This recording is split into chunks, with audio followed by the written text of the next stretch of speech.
pars du principe que oui, si les petites têtes que je vois se hocher. Alors, déjà, je vous remercie tous et toutes.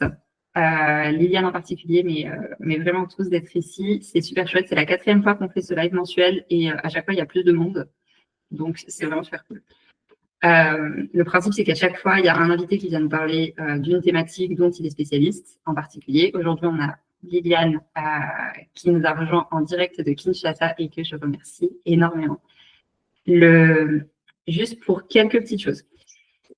Le live est enregistré, vous le recevrez tous. Vous recevrez tous le replay en fait par après, une fois qu'il sera disponible, et il sera diffusé. Donc, s'il y en a qui veulent pas être sur la vidéo ou autre, enlevez votre caméra et puis comme ça, au moins, il n'y aura pas de soucis là-dessus. N'hésitez pas à dire aussi s'il y a quoi que ce soit, vous me faites un message et on en discute. Pour toutes les questions, pour éviter que ce soit trop le bazar, c'est mieux de les poser dans le chat. Comme ça, au moins, moi, je les lirai. Et puis, Liliane pourra y répondre directement si ça vous convient. Et puis, voilà. Et je laisse la parole à Liliane qui va nous présenter son petit speech sur la conservation-restauration en République démocratique du Congo. Liliane, à toi la parole. Bonjour Sarah, bonjour tout le monde. Je suis très heureuse de faire ce live aujourd'hui. C'est vrai qu'avec Sarah, nous avons pris contact et nous avons eu le temps de discuter par rapport au contenu. Et voilà. Et je pense que tout le monde sait déjà comment je m'appelle, mais je vais quand même le reprendre. Je suis Feza Chikuta Liliane. Je suis conservatrice restauratrice des œuvres d'art. Ma spécialité, c'est le bois polychromé africain. Je suis diplômée, donc j'ai un bac +5 en conservation-restauration. Et c'est c'est un diplôme que j'ai obtenu en 2023, précisément en octobre 2023. Et j'ai également fait, pour mon bac +3, j'ai fait les études d'architecture d'intérieur. Et évidemment, je les ai faites à l'Académie des Beaux-Arts de Kinshasa. C'est une école d'art en République démocratique du Congo. Et voilà, ça c'est le côté formation, mais pour l'expérience professionnelle, j'ai été consultante nationale junior au secteur culture de l'UNESCO de avril 2024 jusqu'à avril 2025.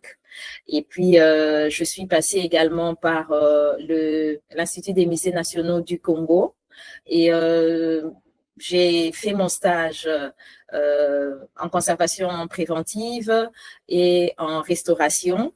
Et puis, j'ai eu la chance d'être coordonnatrice de l'exposition internationale de 9e jeu de la francophonie à Kinshasa. C'était, si je ne m'abuse, en août-septembre ou juillet-août, je m'excuse, je n'ai plus les dates, 2023, et où j'ai également fait un bref passage à l'Institut des musées nationaux du Congo au grade de 2e conservatrice, 2e rang, et au service restauration. Voilà, c'est d'emblée, d'une manière succincte, c'est comme ça que je peux me présenter. Voilà. Mais également, je suis chercheur et sur toutes les questions liées aux matériaux constitutifs des œuvres d'art, que ce soit plus précisément dans tout ce qui est matériaux organiques, voilà, du Congo. Et je me spécialise dans la culture des œuvres d'art Pende. C'est une tribu de la République démocratique du Congo. Voilà. Super, merci Liliane pour cette introduction. Et on dit, juste avant que tu arrives, on discutait je veux palabrer très rapidement sur la diversité justement des ethnies au sein de la République démocratique du Congo. Est-ce que tu peux nous en dire un petit peu qu'est-ce que c'est ce paysage culturel, comment est-ce qu'il est représenté aussi, puis qu'est-ce que c'est peut-être les difficultés au niveau de la conservation sur toutes ces, voilà, ces différents matériaux utilisés par différentes ethnies aussi, parce que le Congo, c'est un pays qui est très, très grand, donc j'imagine que tout ne se retrouve pas partout, en tout cas en termes de matériaux constitutifs des œuvres. Pour ce qui concerne, la question culturelle en général de toutes ces tribus, et c'est vrai qu'il y a une très grande diversité, et chaque tribu ou chaque groupe ethnique a un style. Sur le plan de l'histoire de l'art, on sait plus ou moins et assez facilement, puisque nous sommes dans le secteur, de retrouver les grandes lignes par rapport à la question de fabrication des œuvres de chaque groupe. Mais comme vous savez, il y a, comment on appelle cette proximité des cultures, au niveau des découpages, je dirais, géographiques, les limites, parfois, nous nous perdons. Tu peux te retrouver, comme par exemple, j'étudie les masques Pende, des caractéristiques d'un masque Pende, mais puisqu'il est côte des populations comme par exemple les Yaka, les Holo, je dirais peut-être parfois même les autres tribus tout autour, vous pouvez retrouver les mêmes caractéristiques, et la plus grande difficulté, c'est que lorsque vous n'avez pas une documentation de la récolte ou de la vente, c'est vraiment très difficile, et l'accessibilité de la documentation est très difficile. Et en conservation-restauration, comme nous le savons tous, il faudrait débuter un travail par l'élaboration d'un constat d'état. Et dans le constat d'état, nous devons parler de la provenance, nous devons parler de la culture, et là, ça pose beaucoup de problèmes, d'autant plus que l'accessibilité également à l'information dans ce que nous recherchons beaucoup plus en conservation-restauration n'est pas disponible ou n'existe pratiquement pas. Et même lorsque nous étions au musée et pendant les études, le musée, l'Institut des musées nationaux du Congo, avec tout ce qu'il y a eu comme pillage, les mouvements, les déstabilisations politiques, les guerres en RDC, le musée a perdu une très grande partie de la documentation. Et donc, nous avons des difficultés à retracer un objet. Voilà pourquoi également il y a l'Africa Museum a initié des projets comme le projet de provenance, si je ne m'abuse, et d'autres projets pour aider l'Institut des musées nationaux du Congo à pouvoir faire un travail dans ce sens, mais c'est très difficile. Donc, il y a un mix entre cette recherche de la provenance qui n'est pas toujours évidente, soit liée aux instabilités politiques, soit tout simplement parce que ça n'a pas forcément été documenté de base. Et il y a en plus de ça, voilà, cette richesse et puis cette mouvance, une ethnie et une autre peuvent avoir des ressemblances, en tout cas au niveau des caractéristiques. Au niveau des matériaux constitutifs, qu'est-ce qui caractérise vraiment un petit peu les collections ethnographiques du Congo, si tu arrives à nous en parler? Oui, les caractéristiques, à part les caractéristiques stylistiques de chaque peuple, enfin de chaque communauté, nous avons pratiquement les mêmes matériaux en général. Okay. Puisque les communautés puisent directement dans leur environnement naturel. Et la République démocratique du Congo, c'est un pays qui est, je dirais, béni en termes de ressources naturelles. Et nous avons des forêts, il y a des savanes, et donc chaque peuple puise dans son environnement naturel. Et les communautés travaillent le bois. il travaille le textile traditionnel, généralement appelé raffia, mais il y a aussi ce que l'on appelle punga punga, c'est le urena lobata, mais que beaucoup confondent au textile que l'on appelle raffia. Et voilà, parce que j'ai eu à participer à un travail, à un projet, et j'ai fait des recherches au Congo. C'était le projet Capetex, qui était un projet de recherche sur les textiles des costumes traditionnels congolais. Et moi, j'ai fait la recherche sur terrain. C'était ma contribution à ce projet. Et donc, j'ai eu sur le terrain, les éléments du terrain ont démontré que nous n'avons pas seulement le raffia, mais nous avons également le urena lubata appelé punga punga, punga et pungala. Tout dépend le nom vernaculaire dépend de chaque tribu ou ethnie qui l'utilise. Et voilà. Et il y a également les pigments. En général, ce sont les pigments d'origine minérale ou végétale.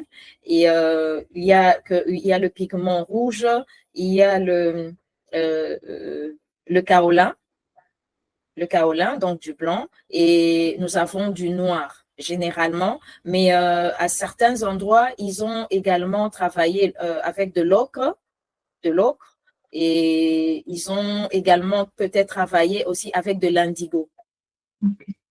Oui, mais ce sont des produits qui ne sont pas, des pigments qui ne sont pas fixés généralement. Et nous rencontrons beaucoup de problèmes dans la conservation-restauration des objets, des œuvres en bois principalement, d'autant plus que le bois, c'est un matériau qui est poreux. Et le fait de ne pas avoir ce pigment fixé, il est pulvérilent. Et donc, lorsque vous utilisez de la résine, des adhésifs pour la conservation, vous avez une difficulté, enfin, il y a toutes les chances pour que la résine pénètre et atteigne la couche picturale de l'objet. Et ça, c'est un très grand challenge que nous avons. Et il y a également le fait que le mélange du pigment n'était pas, il était bien sûr homogène d'une certaine manière, mais si l'on pousse vraiment la réflexion, vous trouverez que ce pigment n'était pas, il ne pouvait pas se fixer.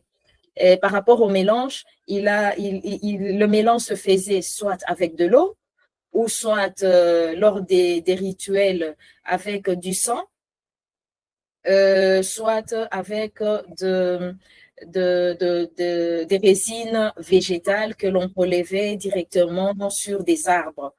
Et il les appliquait et ça formait parfois des couches. Et vu le contexte climatique, nous sommes dans un pays tropical humide, nous avons des humidités dans l'air. Et par rapport à ça, il y a des craquelures qu'on constate également sur la couche picturale des objets. Et cela également pose un très grand problème aux conservateurs, restaurateurs. Et parce que lorsque nous faisons une restauration, il y a plus de facilité si vous n'utilisez pas d'une ingéniosité et d'une adaptation, je dirais, assez facile. Donc, une dextérité dans la restauration, vous pouvez endommager la valeur esthétique de l'objet. On peut avoir des apparitions des auréoles. On peut avoir le pigment est caractérisé par la matité. Et les mates, les pigments en général.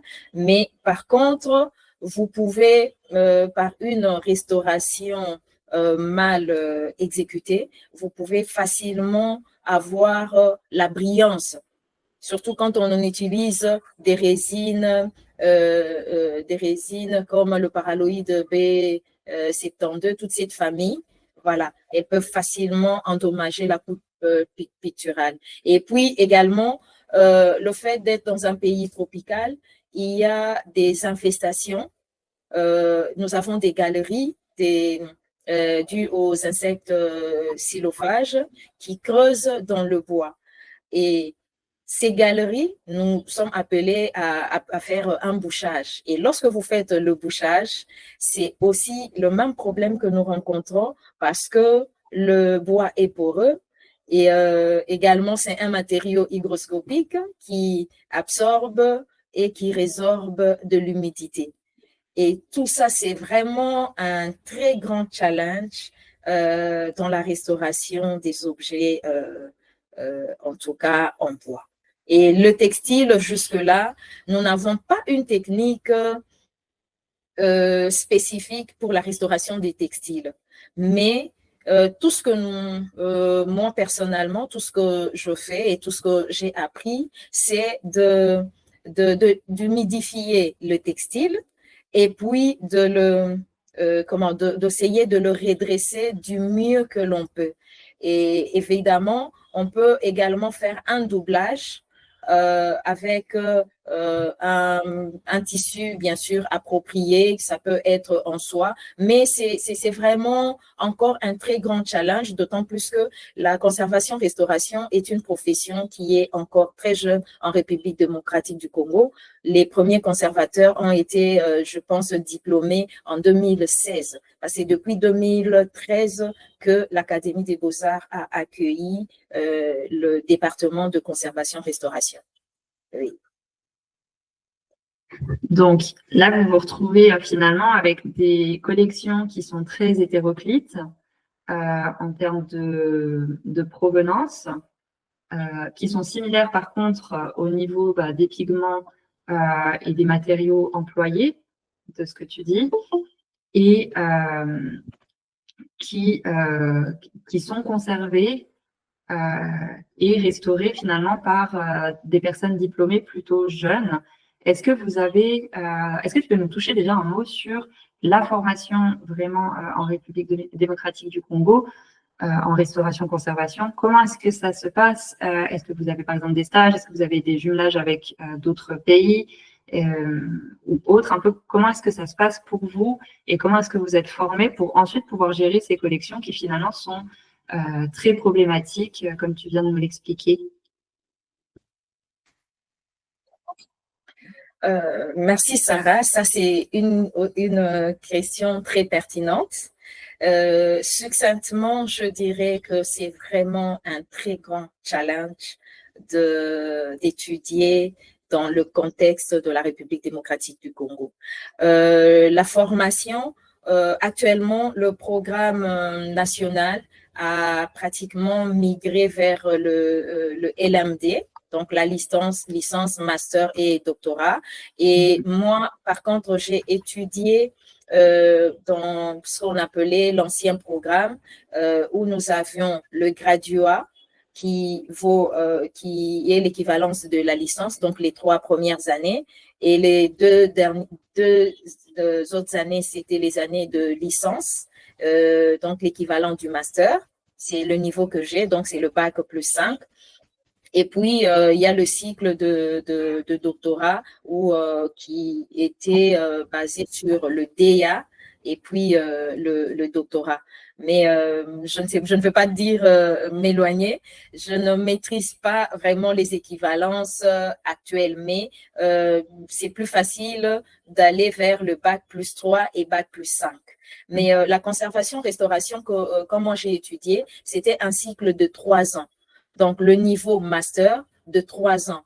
Comme nous avions la première année, c'était une année préparatoire, la prélicence, où vous aviez des cours comme la conservation préventive, vous aviez les cours sur d'atelier bois, d'atelier céramique, et j'aimerais bien préciser qu'à l'Académie de Beaux-Arts, nous avons deux filières. En fait, la filière est départagée et orientée en deux spécialités. Il y a la conservation-restauration bois et la conservation-restauration céramique.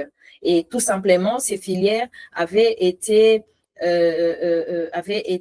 conçues en fonction du patrimoine que nous retrouvons que gère l'IMNC, l'Institut des musées nationaux du Congo, parce qu'il fallait bien des spécialistes pour les restaurer. Et la majorité des collections sont soit en bois, soit en céramique. Évidemment, il y a des collections métalliques également, mais la majorité, c'est plus soit le bois, soit de la céramique. Et moi, je suis évidemment, il y a une de mes collègues, mes aînées, femme, Madame Colette Aomo, qui est conservatrice restauratrice du musée national, à l'Institut des musées nationaux du Congo. Et elle était la pionnière des conservatrices restauratrices. Elle a fini dans la filière céramique. Et moi, je suis la première diplômée en conservation, restauration, bois. Et jusque-là, jusqu'aux dernières nouvelles, il n'y a pas encore eu des femmes qui ont également fini en bois.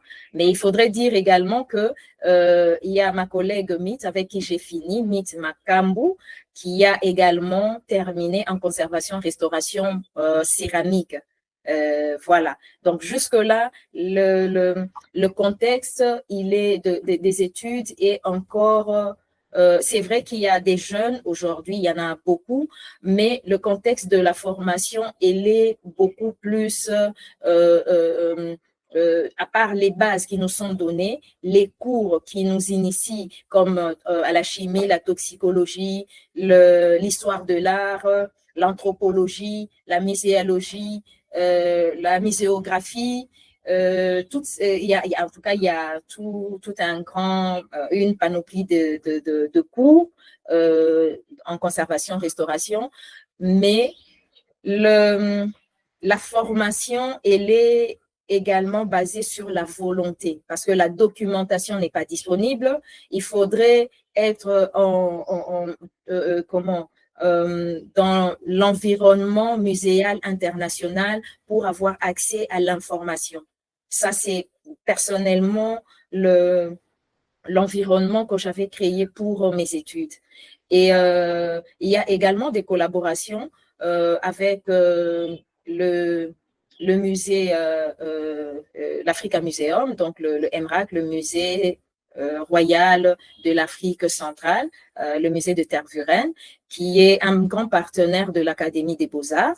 Et moi, j'ai eu à participer à une formation pendant mes études. C'était une formation sur le partage de connaissances, le projet Cher, qui avait été animé par la conservatrice restauratrice Siska Genbruch. Je prononce toujours mal son nom, elle va me pardonner, qui était la conservatrice du musée de Tervuren. Et évidemment, par rapport également à cette collaboration, j'ai eu à participer à deux projets du MRAC. C'était le projet Capetex et puis le projet Contexte. Et pour le projet Contexte, j'étais membre du comité de suivi du projet. Donc, depuis le déroulement, conseiller le déroulement, les approches du projet et jusqu'à la clôture et orienter le projet. Et à part ça, il y a d'autres partenaires, mais personnellement, j'ai travaillé avec le MRAC. Et bien sûr, avec qui je suis, c'est l'institution avec laquelle je suis en collaboration. Également, j'ai eu à faire une collaboration, pas d'une manière officielle, mais d'une manière officieuse avec l'étudiante en conservatrice, restauratrice à l'époque, Manon Raymond, qui était une étudiante française et qui était venue pour une collaboration avec ma collègue Mythe sur les objets Yaka. Son mémoire était basé sur les objets Yaka, mais avec qui j'ai gardé des contacts. Et là, nous sommes en train de coécrire un article qui va croiser les rituels initiatiques des jeunes garçons. Donc, c'est le rite Mukanda, qui est le passage de l'âge de l'adolescence à l'âge adulte. Et elle a travaillé sur les objets des Yaka, et moi, j'ai travaillé sur les objets des Pende. Et donc, nous croisons dans cet article les expériences que nous avons eues dans nos recherches dans le contexte de ce rituel. Voilà. Et puis, il y a également, je suis dans dans un groupe de réflexion des femmes conservatrices restauratrices occidentales, je dirais européennes, avec qui nous sommes en contact permanent, et nous avons eu à organiser des rencontres évidemment à distance, et où nous partageons exactement des expériences comme ça. Et j'ai eu également à participer à une journée d'études au musée à l'école d'art supérieur d'art d'Avignon, et où j'ai eu à exposer sur les recherches dans tout ce qui est la toxicité des matériaux dans le secteur des musées. Voilà.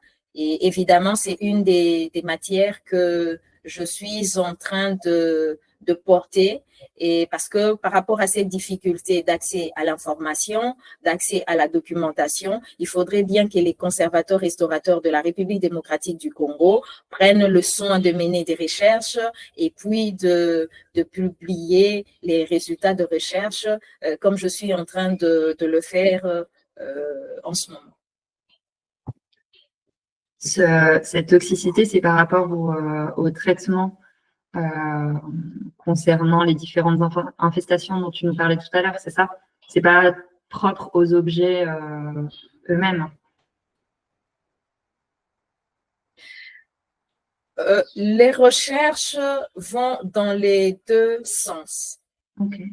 Parce que aujourd'hui, nous savons que les traitements de conservation et de restauration sont sujets à beaucoup de dégradation des objets, et la dégradation sur le plan sanitaire. Donc, les pesticides qui ont été utilisés et contre les insectes et évidemment les ravageurs, et tous les autres, les organismes microbiologiques, et toute cette problématique a amené des traitements aux biocides, et ces biocides sont toxiques. Alors, sur le plan de la conservation et de la restauration, nous retrouvons évidemment, puisque ces biocides ont été longtemps utilisés, évidemment, ces objets-là sont toxiques. Donc, c'est un grand travail qu'il faudra mener. Mais à part ça, il y a également le volet naturel. Parce que nous savons que dans la nature, nous avons des éléments, traces métalliques et non métalliques, qui sont toxiques. Et dans mon travail de mémoire, j'ai eu à présenter cet aspect, et j'ai amené des échantillons recueillis sur un objet que je restaurais, et puis des échantillons que j'ai trouvés sur le marché de l'art, donc le pigment blanc et le pigment noir, qui venaient effectivement de la contrée des Pende, et je les ai amenés au laboratoire. Et les résultats sont quand même un tout petit peu inquiétant parce que la pH-métrie de l'amande de terre qui contenait des pigments que j'avais recueillis, recueillis sur l'objet était acide. Le pH était à 4,46. Donc, il était acide. Et les autres pigments, le rouge et le blanc, le rouge, le nom vernaculaire, c'est le mucula, et le blanc, qui est le kaolin, c'est le pemba. Ce sont des noms vernaculaires. Et dans le rouge, nous avons trouvé le chrome 3. Nous avons trouvé le chrome 2 et le chrome 3 et également de l'arsénite dans les molécules en fait retrouvées. Voilà. Et les chimistes vont me pardonner. Je ne suis pas très à l'aise avec la nomenclature, mais nous avons trouvé les deux molécules du chrome et de l'arsénite. Et ça, c'était à l'état naturel. Et donc, c'est déjà inquiétant. Malheureusement, la recherche ne pouvait pas, les techniques ne me permettaient pas d'avoir comment je dirais, la quantité. On ne pouvait pas quantifier. Mais les molécules, dans les éléments, les molécules étaient bien présentées et c'était toxique. Et donc, si à l'état naturel, nous avons déjà des molécules toxiques, et alors, si les objets qui ont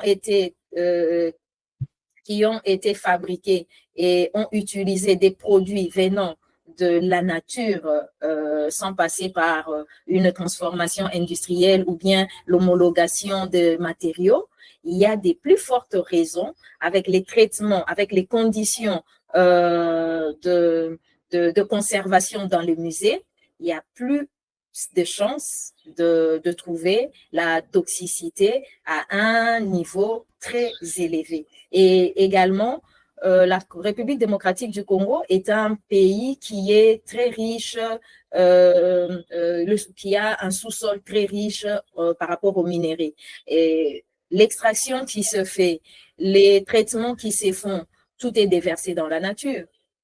Et nous savons bien que tout ce qui est déversé dans la nature pose de problèmes au niveau de la nappe phréatique et les arbres, toutes les plantes, la végétation qui puise la sève dans la nature, il y a cette possibilité de retrouver des éléments toxiques à l'état naturel dans toute cette matière. Et donc, c'est cette sphère de recherche que je mène, que j'ai commencé depuis mes années des études et que je continue. Et je suis en train de préparer également les voies de pouvoir faire une publication dans cet angle des choses pour interpeller. Et surtout, à l'ère de la restitution aujourd'hui, il y a des objets dans nos musées qui ne sont pas, je dirais, peut-être homologués jusque-là sur le plan sanitaire. L'environnement muséal n'est pas homologué. Et donc, nous allons accueillir les objets qui seront rapatriés. Et ces objets viennent des musées et où ils ont subi également des traitements de conservation et avec des produits, entre guillemets, toxiques, probablement. Je ne peux pas affirmer, mais bon, ce sont justement l'angle de recherche que je suis en train de mener. Et si nous devons accueillir ces objets, il faudrait qu'en amont et en aval, qu'il y ait un environnement sain pour éviter tout risque sanitaire, que ce soit pour les objets, que ce soit pour les personnels qui est appelé à les manipuler, et évidemment pour le public, les visiteurs, les chercheurs, et voir les nouvelles perspectives de comment présenter ces objets au niveau du public lors des expositions. Merci, Liliane. Alors, je reviens juste rapidement, après je rebondirai sur ce que tu as dit. S'il y en a d'autres qui veulent rebondir, n'hésitez pas à mettre un petit mot dans le chat. Il y a Gwenola justement qui demande tout à l'heure, tu parlais d'un réseau de femmes conservatrices, restauratrices. Est-ce que tu peux nous donner le nom du réseau et puis savoir peut-être un peu qu'est-ce que c'est le contexte, comment est-ce que vous vous réunissez, est-ce que c'est régulier, un peu juste en quelques phrases. Bon, en ce qui concerne le réseau, c'est un réseau qui n'est pas encore officiel, mais qui est constitué de 6 conservatrices restauratrices. Il y a, c'est le excusez-moi, je sais que les conservatrices restauratrices vont me tuer là. Nous n'avons pas un nom officiel, mais nous avions entamé de recherche, enfin, d'un nom qui pouvait y aller avec ce que nous faisons. Nous sommes constitués de 6 conservatrices restauratrices. Il y a Isabelle Gracia Gomez, qui est la conservatrice restauratrice du musée ethnographique de Genève. Il y a Manon Raymond, elle est dans la conservation, restauration, mais dans un cadre privé, dans un atelier privé en France. Il y a Camille Benecki, Camille Benecki est conservatrice restauratrice indépendante, mais elle est également enseignante à l'École supérieure d'art d'Avignon. Il y a Camille Benecki qui est d'ailleurs avec nous dans le live, à qui je dis particulièrement bonjour. Et elle est aussi conservatrice restauratrice en France. Elle est indépendante. Et puis, bien sûr, il y a moi. Et je ne sais pas si j'ai oublié une. Ah, voilà, il y a également Lucie Monod. Voilà. Lucie, si je ne m'abuse, est au musée de Confluence, si je ne m'abuse. En tout cas, Lucie, tu vas me pardonner, mais le live est un peu chaud. Je dois retrouver Je t'ai pris par surprise. Oui, voilà. Et également, nous avons eu les réunions ne sont pas régulières parce que d'autant plus que chaque conservatrice restauratrice a un agenda chargé, mais nous organisons des rencontres du mieux que nous pouvons. Mais actuellement, ces rencontres sont suspendues. Nous sommes en train également de voir dans quelle mesure les répondre avant la fin de l'année par rapport à la disponibilité de chaque membre du groupe. Voilà. Ok, très très bien, je te remercie.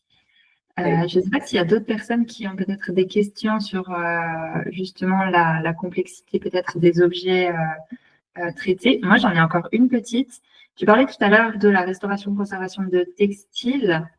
Alors, c'est toi qui fais ça en étant spécialisé dans le bois parce que c'est un matériau organique ou comment est-ce que ça se passe un petit peu à ce niveau-là? C'est un peu hybride? Oui, je dirais que nous n'avons pas de spécialistes sur le textile, d'autant plus que la conservation, restauration en République démocratique du Congo n'a pas cette filière, cette spécialité actuellement. Et nous n'avons pas également de spécialistes qui sont venus d'ailleurs pour les textiles traditionnels. Alors, dans la formation que nous avons reçue à l'Académie des Beaux-Arts, lorsque nous travaillons sur les matériaux organiques, comme le bois, les communautés ont pratiquement travaillé les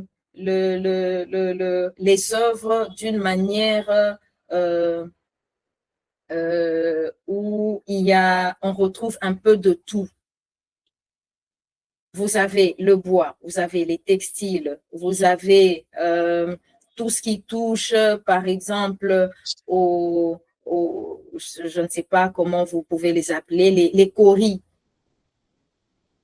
Ce sont des sortes des parures que l'on ajoute sur des masques. Voilà. Vous avez pratiquement un environnement composite sur le bois. Parfois, vous pouvez retrouver également du métal. Donc, vous devez être capable d'avoir cet environnement en visuel et avoir des connaissances généralistes pour pouvoir restaurer. Parce que lorsque vous restaurez le bois, il y a toute une panoplie des problématiques qui s'accompagnent. Que ce soit sur le plan microbiologique, que ce soit sur le plan biologique. Et donc, c'est cette généralité que vous devez porter en vous et bien sûr avoir des connaissances suffisantes pour pouvoir affronter une restauration de ces objets. Donc, faut avoir des connaissances à la fois très, très généralistes sur une vaste diversité, on va dire, de matériaux, ce qui est déjà très complexe. Et en plus de ça, des connaissances hyper poussées dans un matériau en particulier, en tout cas une problématique en particulier, pour pouvoir vraiment faire les restaurations qui sont demandées. Moi, j'ai une question qui est assez personnelle. Le niveau de stress quand tu opères une restauration, en ayant besoin de toutes ces connaissances. Parce que moi, je sais qu'en étant spécialisée dans un domaine, le niveau de stress, il est à 200% sur beaucoup de restaurations. Comment ça se passe pour toi, pour vous, pour les personnes en tout cas qui doivent intervenir sur les collections, de savoir que voilà, c'est une responsabilité du patrimoine national, aussi ethnique et tribal qui est présent que là. Et puis aussi cette responsabilité de savoir que ça c'est un avis personnel complètement, peut-être que d'autres peuvent réagir également, mais de savoir que finalement les pays d'Afrique centrale dont on a pris beaucoup de bien, nous Européens, et ben il y a des fois où on se dit, enfin il y a des fois où en tout cas le débat est là de est-ce que les objets doivent être restitués pour être conservés ou en tout cas traités de manière différente, alors qu'il y a peut-être plus de connaissances en Europe. Qu'est-ce que c'est un peu ce dialogue, cet écosystème et ce niveau de responsabilité où on sait que voilà, quelque part, il y a le monde, en tout cas l'Europe, qui est en train de regarder ce que vous faites et de presque un peu juger aussi et de déterminer quand même sa politique de restitution aussi en fonction, parce que le faux argument du c'est mieux dans nos collections parce que les conditions sont meilleures, que c'est pas des pays tropicaux, enfin X, Y, Z, ces fausses, en tout cas à mon sens, excuses permettent aussi à certains pays de conserver des œuvres qui finalement appartiennent à d'autres pays. Qu'est-ce que c'est un peu la responsabilité? Comment est-ce que toi tu te places là-dedans, si tu veux en parler, si c'est possible pour toi? Oui, Sarah, c'est cette question sur la restitution, le rapatriement de tous ces objets pose des problématiques de conservation, des responsabilités et c'est un sujet qui est très diplomatique. Et voilà, entre les gouvernements, entre les institutions, et je ne m'irai pas trop entrer dedans. C'est un sujet vraiment très sensible, mais effectivement, il y a toute cette problématique de la sensibilité de provenance des objets, comme ce sont des objets qui viennent des communautés qui ont une certaine valeur sacrée, symbolique, fonctionnelle, et il y a toute cette toutes ces questions. Il y a les questions sur la réappropriation de la culture par les communautés. Il y a les questions sur la mémoire de toutes ces transitions, le parcours qu'a connu les objets, de la source, donc des communautés, jusqu'à se retrouver de l'autre côté. Il y a le travail de réparation, de mémoire, et c'est beaucoup de problèmes, des problématiques comme ça qui sont bien sûr traitées dans la commission sur la restitution des objets. Malheureusement, je n'en fais pas partie et malheureusement, aucun conservateur, restaurateur ne fait partie de cette de cette commission. Parce qu'il faudrait également que l'on parle de la conservation et de la restauration de ces objets. Ces objets vont revenir dans notre pays et c'est le matériel. Il y a l'aspect immatériel dans ces objets, mais pour pérenniser ces objets, il faudrait bien sûr qu'il y ait des médecins qui vont en prendre soin. Et ce sont les conservateurs, restaurateurs, malheureusement, qui ne sont pas consultés. Okay. Et pour moi, personnellement, je trouve vraiment déplorable que la conservation-restauration ne soit pas pris à sa juste valeur dans ces genres de concertations. Voilà, parce que c'est une profession comme l'histoire de l'art, l'anthropologie, la sociologie, l'ethnologie, et tout la muséologie, et il y a tout ça qui rentre en compte et qui nous lèse, je dirais, qui nous lèse. Et malheureusement, en République démocratique du Congo, nous n'avons pas des associations des conservateurs restaurateurs. Nous avons du mal à nous organiser.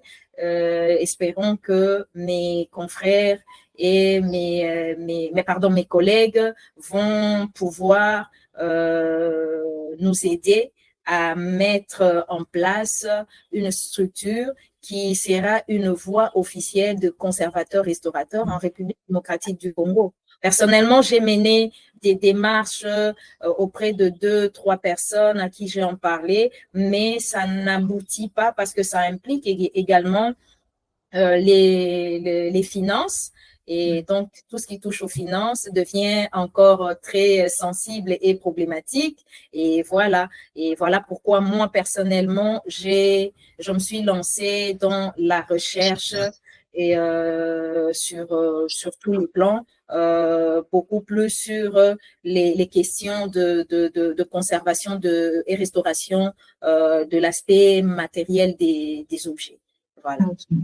Il y a H Dupuis qui pose une question dans le chat et qui te dit, je vais te lire le message entier. Bonjour Liliane, ce que vous racontez résonne beaucoup avec les problématiques que nous rencontrons à Paris au musée du Quai Branly. Quel lien entretenez-vous avec les communautés sources, artisans qui produisent les objets sur lesquels vous travaillez? Merci beaucoup pour votre présentation. Merci beaucoup. Je dirais ceci. Les communautés qui produisent ces objets n'ont pas, comment je pourrais dire, n'ont pas vraiment d'attache avec la science que nous faisons. Et je suis en train de créer une dynamique à travers un projet, à travers une recherche, c'est une thèse que je suis en train de mener, dans lequel je suis en train de mener de recherche également, parce que je suis la personne ressource spécialiste des masques. Alors, je suis en train de me servir également d'élargir mon réseau, que ce soit sur le plan scientifique avec les universités, à l'UNIKIN, à l'université de Kinshasa, dans le laboratoire de chimie toxicologique et puis à l'UPEN, l'université pédagogique du Congo, dans la faculté de l'histoire. Et à part ça, avec les personnes, les communautés, c'est par des personnes interposées maintenant que je suis en contact avec les communautés dans leur environnement. Et il y a également une barrière de langue, parce que je ne parle pas la langue, je dirais, maternelle de ces communautés. Alors, il faudrait avoir des ancrages au niveau de Kinshasa, la capitale, et ce sont ces personnes intermédiaires qui me mettent en contact et qui interprètent. Et donc, j'arrive à récolter des échantillons et des informations à travers un réseau, je dirais, que je construis. Évidemment, à Kinshasa, il y a également ces communautés qui sont soit pas forcément dans la fabrication, mais plutôt dans la commercialisation des œuvres. Et souvent, ces personnes, ces artistes ou ces artisans, ces collectionneurs donnent des informations, mais c'est très peu d'informations. Très peu d'informations, parce que parfois, ce sont juste des personnes qui sont dans l'aspect commercial et qui n'ont pas beaucoup de connaissances comme ceux qui sont dans les communautés à l'intérieur du pays. Mais tant bien que mal, j'avance et j'arrive à créer toute une dynamique et, autour de cette question de recherche. Super. Merci beaucoup, Liliane. Je pense qu'on va s'arrêter là parce qu'il est déjà 13h08 et à mon avis, il y en a qui doivent retourner au travail. Je te remercie personnellement, en tout cas, pour cette présentation. C'était hyper généreux de ta part et puis ça nous a permis de vraiment survoler le contexte général de la conservation, restauration et des collections en République démocratique du Congo à travers ton expertise, mais aussi ton expérience et vraiment de mieux comprendre quelles sont les dynamiques. On a parlé très, très brièvement des questions de restitution, des questions de matérialité des œuvres, des questions de ressources aussi, que ce soit en termes d'éducation, de formation. Donc, je te remercie infiniment d'avoir partagé tout ça. Il y a beaucoup de personnes qui te disent merci dans le chat aussi, donc je t'invite à aller voir. Oui. C'est très, très gentil, c'est super sympa, merci beaucoup. Et puis voilà. Je vous remercie à tous d'avoir participé et puis d'avoir posé vos questions et réagi, mis vos caméras ou pas. En tout cas, c'était très, très intéressant. Je ne sais pas si Liliane, tu as encore un dernier petit mot à dire à tout le monde. Je dis sincèrement merci à tout le monde et je ne m'y attendais pas. Je ne m'y attendais pas. Et merci à toi, Sarah, d'avoir eu l'idée très ingénieuse d'organiser cette rencontre. Et je suis vraiment touchée. Et merci de m'avoir accordé cette audience. Et merci à tous les participants. C'est vrai que la matière est très abondante, mais avec Sarah, nous nous sommes dit, nous allons juste épingler ce qui pourra être sur le plan global, une présentation. Mais sinon, si il y a des propositions de refaire le live, je suis disponible et on peut m'écrire, que ce soit sur LinkedIn ou sur mon numéro personnel que je vais, si tu le permets, que je vais mettre dans le chat. Si tu veux, c'est toi qui décides, ça, il n'y a aucun problème de mon côté. Sur WhatsApp, je suis disponible à vous à répondre à des questions et même pour des collaborations parce que actuellement il faudrait dire que je suis en train de créer un réseau des conservateurs restaurateurs pour partager les expériences et même des collaborations, avoir des collaborations, que ce soit sur le plan scientifique, que ce soit sur le plan juste de réflexion, et pour pouvoir mettre sur pied une dynamique et qui fera en sorte que le secteur du patrimoine et le secteur de de la conservation-restauration aient plus de visibilité et produisent comment je dirais, des ouvrages. Et parce que jusque-là, nous n'avons que des ouvrages qui nous viennent de l'Occident. Entre-temps, il y a un partage de connaissances qui reste ici localement. Et donc, c'est dans cette dynamique que je suis vraiment très ouverte à pouvoir collaborer sur des questions de recherche et des partages. Merci beaucoup, Sarah, et merci à tout le monde. Merci à toutes et à tous. Et puis, merci pour vos petits messages aussi. C'est hyper, hyper touchant. En tout cas, vous aurez tous à la fin voilà, cet enregistrement qui vous sera envoyé via l'email que vous avez donné pour pouvoir participer. C'était l'objectif, voilà, de pouvoir vous renvoyer ensuite ce lien vers le replay que vous pouvez abondamment diffuser, en tout cas de mon côté. Le but, c'est vraiment qu'on puisse voilà, créer une cohésion, une discussion qui soit vraiment globale. Comme aujourd'hui, on a épinglé plusieurs petites choses sur ce qui se passe en RDC, peut-être que ça ouvrira des questions ou des opportunités à d'autres qui pourront se les poser, puis nous les poser par après. Je vous remercie à toutes et à tous. Je vais mettre fin à la discussion et je vous envoie tout ça dès que le replay est disponible. Au revoir. Merci à tous. Merci.